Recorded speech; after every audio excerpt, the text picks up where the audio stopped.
నమస్కారం అవ్వా. మీ ఇంట్లో ఉన్న ఓట్లన్నీ మన ప్రభుత్వానికే ఇయ్యాలి. నేను తప్ప మా ఇంట్లో ఎవరూ మిగల్లేదయ్యా. ఓన్లే మిగిలిన ఒక్కోటైనా సరే నాకే ఇయ్యాలి నువ్వు. ముందుసారి ఒక్క ఛాన్స్ అంటే ఇంటెల 10 ఓట్లు మీకే వేశాం. మద్యపాన నిషేధం అని పిచ్చి ముందో పురుగుల మందో అమ్మారు.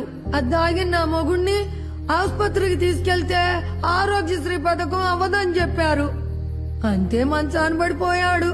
మా పెద్దోడు తాపీ పని చేసేటోడు. ఈ ప్రభుత్వం ఇసుకను ఆపేస్తే పని లేక పని కోసం పక్క రాష్ట్రానికి వెళ్ళాడు.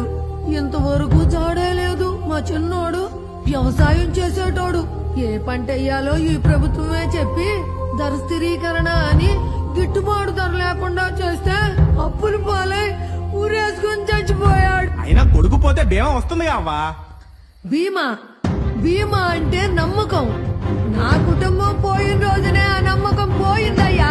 నాకు తలగరువు పెట్టవలసిన వారి సాగునే నేను చూడవలసి వచ్చింది. ఇక డబ్బు అంటావా? ఇదిగో తీసుకొని నా పోయిన కుటుంబాన్ని నాకు ఇవ్వగలవా?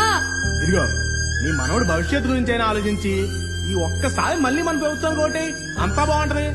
ఒక్కసారి నమ్మి కోల్పోయింది చాలు. భవిష్యత్తు తరాలు